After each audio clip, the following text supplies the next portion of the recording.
တော်တော်ကောက်မှာကိုဖြစ်မိလိုက်တဲ့စာတွေကိုပြန်ယူတဲ့နီးတို့ရဲ့ပေါ့နော်တော်တော်ကောက်လေးတဲ့ရင်ဆုံးဝင်လိုက်ပါ พามาชม ဝင်ပြီးပြီဆိုရင်မိတ်ဆွေတို့ဒီကိုယ့်ရဲ့ profile လေးတစ်ချက်နှိပ်လိုက်ပါပေါ့နော် profile လေးနှိပ်ပြီးပြီဆိုရင်ဟိုပေါ်ကမြင်းချောင်းလေး၃ချောင်းလေးနှိပ်လိုက်ပါမြင်းချောင်းလေး၃ချောင်းလေးနှိပ်ပြီးပြီဆိုရင်အောက်ကမှာပေါ့နော် setting and privacy အဲ့ဒါလေးတစ်ချက်နှိပ်ပြီးပါနှိပ်ပြီးပြီဆိုရင်ဒီမှာအကောက်ဆိုတဲ့ဟာလေးတစ်ချက်နှိပ်ပြီးပါပေါ့နော်ကောက်ကိုနှိပ်ပြီးပြီဆိုရင်ဒီမှာ download you ha data ဆိုတဲ့ဟာလေးတစ်ချက်နှိပ်ပြီးပါခဏလေးစောက်အောင်မှာဖြစ်တယ်နော်အဲဒီနေရာမှာဒါ all data ဆိုဟာလေးတစ်ချက်နှိပ်ပြီးပါနော်ဒီနေရာမှာပေါ့နော်ဒါ consider ဆိုဟာတစ်ချက်ယူပေးရမှာဖြစ်တယ်ပေါ့နော်ပြီးပြီဆိုရင်ဒီမှာကိုက message လိုချင်တယ်ဟုတ်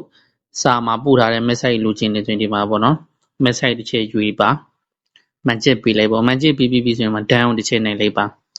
down နှိပ်လိုက်ပြီးဆိုရင်ပေါ့နော်ဒါကိုကဒီမှာ data ကိုတစ်ချက်နှိပ်ပေးပါ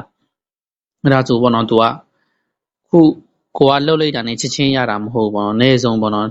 တင်းနေနဲ့စောက်ပေးရတာဖြစ်တယ်စောက်ပြီးပြီဆိုရင်ပေါ့နော်